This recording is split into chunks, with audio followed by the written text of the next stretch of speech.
Hi, my name is Itzel Miguel, and I will be talking about Operation Wetback, which followed the Bracero program. For a brief overview, the Bracero program was a workforce program that ran from 1942 to 1964.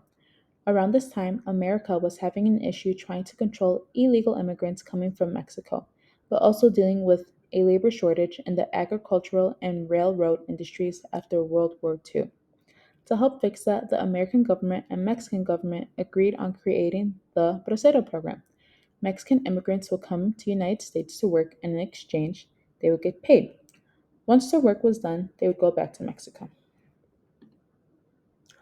Although the Bracero program seemed ideal at first, it turned out to be quite unfair for the workers. The braceros, who were the workers, were treated poorly. They were given low wages, as low as 35 to 45 cents an hour. They were subjected to unfair treatment, such as long hours in the sun with little to no breaks, and racial discrimination, such as being called wetbacks. Mexico also did not keep their promise to their people. Mexico had promised the braceros that they would deposit 10% of their earnings into saving accounts for each of their workers, but Mexico didn't do that, and if they did, it was not efficient. It took many years for the workers and their families to be able to access that money. So, what happened after the Bracero program? Well, in 1954, General Attorney Herbert Brownell issued Operation Wetback. The term, for context, wetback was and still is a derogatory term used against Mexicans.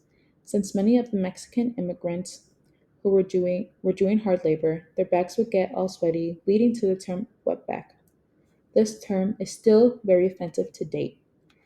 Kelly Lytle Hernandez, an American historian, states the Operation Wetback, quote, was designed to confront the rapidly increasing number of illegal border crossings by Mexican nationals, end quote, Hernandez 421. If you paid close attention, you would have seen that while the Bracero program was still running, Operation Wetback was put into effect regardless. Operation Wetback was basically just a big mass deportation of Mexican immigrants, both legal and illegal. American officers would round up Mexican workers by raiding the warehouses or fields that they worked at and would capture them. Once captured, they would give them a letter that read, quote, you have entered the United States illegally and in violation of the laws of your land and also those of the United States. For this reason, you are being returned to your homeland. End quote. Hernandez 441.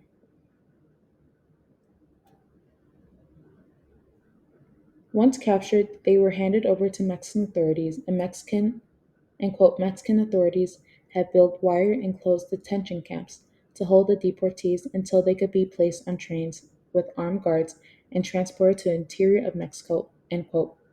Hernandez 441. This was just an example of one way that American officers would deport officers, although many times it went similarly like this. It seemed at first that Operation Wetback was just targeted towards illegal Mexican immigrants, not including braceros since they were under contract. But as time went on, the two lines got blurred.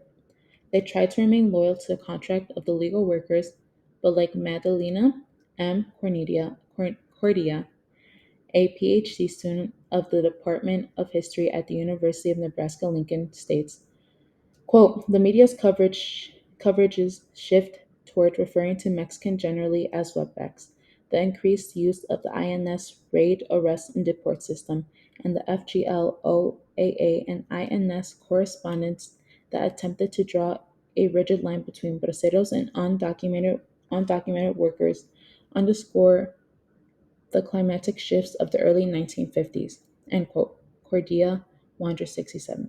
She then goes on to say that the words bracero and wetbacks were being used as the same thing, thus leading to the deportation of the legal workers under the bracero program as well. As much as they tried to honor the legal guest worker program that was the bracero program, the media ended up changing people's perspectives and generalizing all Mexicans. That same year, just about 2 months after the operation started, Cordia states that the media had called Mexican hordes and that there was an infestation or invasion of them. This caused officers to go and arrest both legal and illegal Mexican workers. Although a short lived program, at the end, it had been estimated that around 800,000 to 1 million Mexican immigrants were deported back to Mexico during this program. The unfair treatment of Mexican immigrants continued on, even if they were here legally.